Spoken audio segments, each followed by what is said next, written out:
So I want to talk about the Hired Girls. Obviously, the title of book two is Hired Girls, and we want to kind of break down what did that look like historically. Is this an accurate representation or an kind of a fictional makeup or composition of what this looked like? I think that it ties in for us the relevance of Maya Antonia and why it was applicable. Um, for readers of this time, why it was received with such um, kind of relish that people looked at the book and thought, this is important. It's a cultural moment and it's something that we can all relate with. And so we're going to look at an article called The Image of the Hired Girl in Literature, The Great Plains, 1860 to World War One. So that is exactly the time period that Cather is writing in.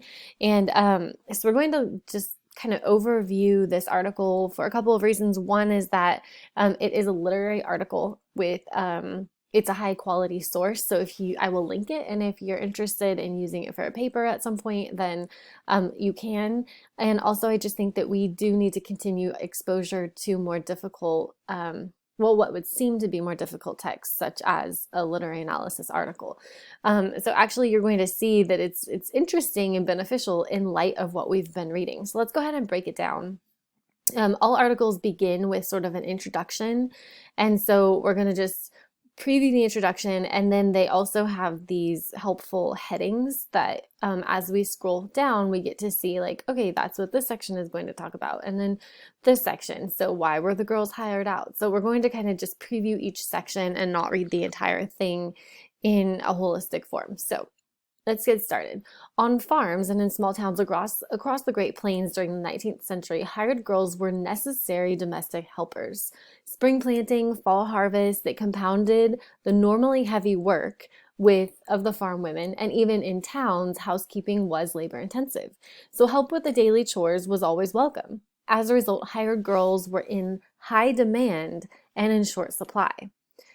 Despite their critical role in housekeeping, hired girls have received little attention from scholars. Social historians have recently displayed a renewed interest in servants, but their works have focused on domestics in the urban East and have given little consideration to hired girls in the rural small town America. So very little is known about these women, who they were, and why they were hired out. And so basically that's what this article is going to attempt to address, and this author did research on that topic, and so we'll benefit from her research. So let's kind of skip ahead. She's going to show us some questions that she, as the author, hopes to answer. So who, in the eyes of these writers, were the hired girls? Who were they?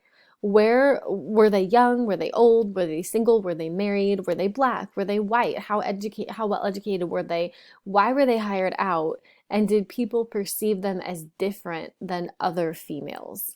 So in the book, we're going to see that they are different. The hired girls are immigrants. The hired girls are seen as less than, and Jim is told not to associate with them because they're not the same caliber of girls as those that are domestic born or born in the US that are in his class at school. So let's go ahead and jump into the characteristics of these hired girls. Age is one of the most important characteristics considered.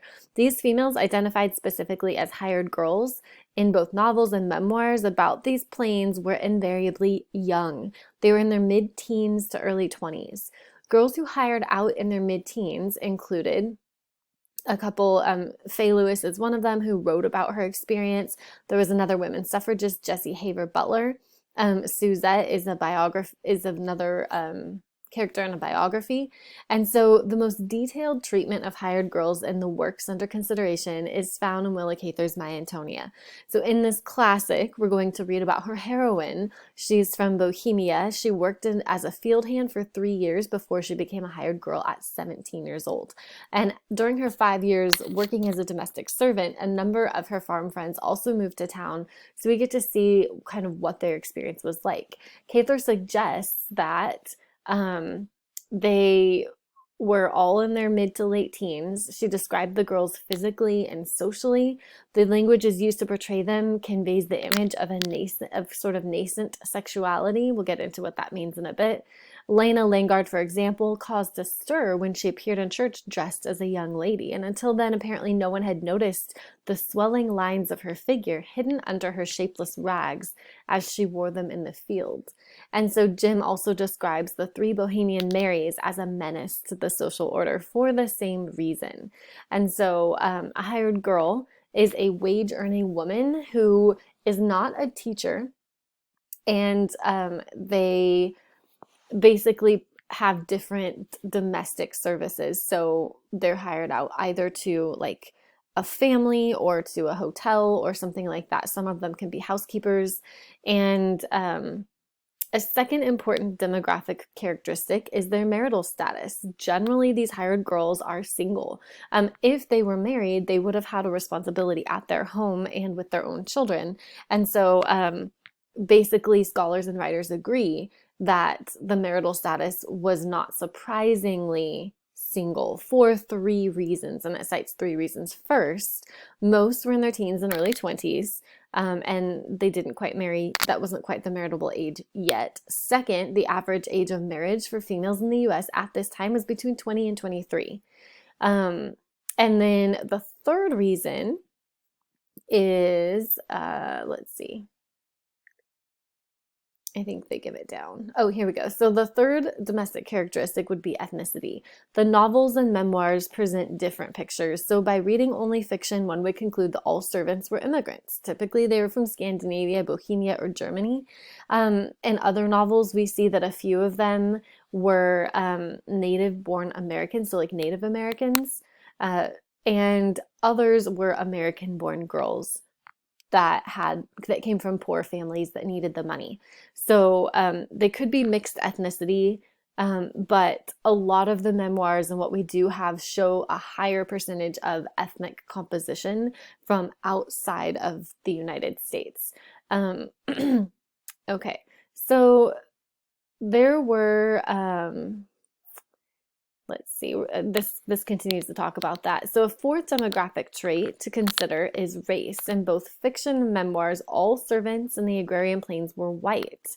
Even in the Midwest, Black women accounted for 1 in every 10 domestic servants. So perhaps Blacks in the statistics were concentrated in larger towns. Non-white servants appeared only in memoirs from ranching regions, perhaps.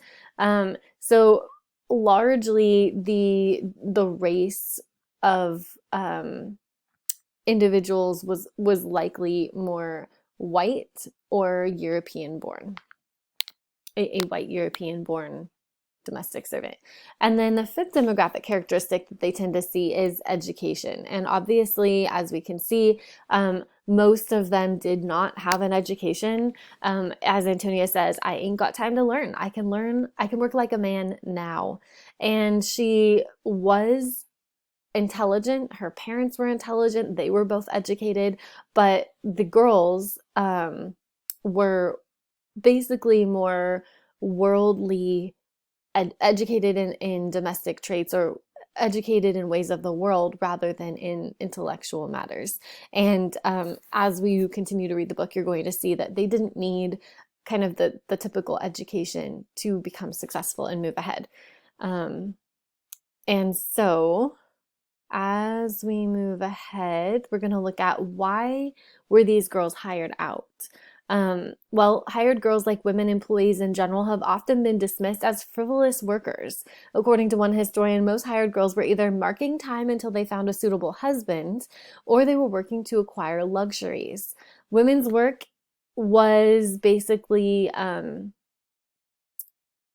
seen as something that was less than a man's work at this time. The author makes the point that if a valid analysis of a group must begin with the goals and expectations of the people themselves, then historians of 19th century America ought to view work and wages in familial rather than individualistic terms, and we can't ignore that. Well, basically what that's saying is that these daughters were essential workers, essential employees contributing to the family, that without the girls going to work, and we see this in My Antonia, is that they took the money to give their families, and they would often say, oh, well, my month-long salary finally paid off my father's plow, or this put a down payment on his new cattle, or something like that. So they were essential for the family to be successful as a whole, and so their wages were considered to be family wages, not individual wages. Let's see. It continues to comment on that same point, giving different examples from a variety of different memoirs. So that's the main reason why the girls were hired out. Secondly, it's going to talk about how the girls become sort of a burden on their families, because there were so many children in a family that the girls needed to kind of grow up and move out, and they were boarded in the home where they worked. So in other words, they lived there. They didn't live with their families and travel into the city or into town every day. They lived there, they ate there, so that they weren't a burden on their families. And so further, this could have been women were just waiting around until marriage. Even though marriage doesn't appear to have been a motive, romance involving household help was a popular theme. So if these females were single, novelists in particular were determined to alter that condition, and writers frequently equated hiring out with courtship and marriage, even if the girls themselves did not. So this is a novelistic strategy. While hiring out and courtship went hand in hand in most novels, basically what it shows that is that it was more of a literary device, a literary consideration that they used to make their books more interesting, but that didn't always happen, that they didn't go to town to meet somebody or to fall in love. It just tended to happen in novels for the sake of building a romance or a romantic theme. Let's look at hired girls and sexual promiscuity, because obviously that is going to be hinted at in My Antonia. So novelists and memoir writers often portray servants as somehow different from the mythical girl next door. The degree of this divergence varied. So with some hired girls, conduct ranged vaguely from curious to decidedly beyond the social pale. So in one novel, the servant was a queer mortal. The household helpers tell of chilling bedtime stories, but these were minor eccentricities. More serious were the associations between hired girls and sexual promiscuity. The virtuous woman, who was chaste before marriage and faithful once married or wed, was the 19th century ideal. Although by no means all hired girls violated this structure, the servant as sexual deviant was a popular theme. And it's going to go on to talk about several novels where fictional hired girls did not have the same values of chastity, purity, abstinence that the quote-unquote girl next door did. Cather, in her novel, conceded that some remained as serious and discreet in behavior as they had been. So Cather kind of gives us both. There's Lena, who's a little bit more sexually promiscuous, and then you have those who are not. Antonia, for example, goes to work at the Harlings, and the Harlings are a good family. She maintains her moral reputation, but the real danger comes when she decides to go and board with and work with another family, and that family has a reputation. And in fact, the husband does come in the night and attempt to rape Antonia. And so it was kind of both and. The girls were a bit more promiscuous, didn't hold their standards as highly, but also they were seen more as objects, which fits into our theme of objectification. And so, like I said, it's kind of both and in a sort of unfortunate situation. So as this author kind of wraps it up, it's going to talk about how the novels are particularly accurate in their portrayal of what we have found to be historically accurate for hired women. They made positive contributions to their families and society at large, but they also show a preoccupation with a theme of servant sexuality, love, courtship, marriage, and kind of seduction, rape, and prostitution that go hand in hand with that unfortunately, and the theme of objectification, that when you hire yourself out, you aren't seen as a person with a core identity and value, but you're seen more for what you are, objectively speaking. So that's unfortunate historical context for this chapter.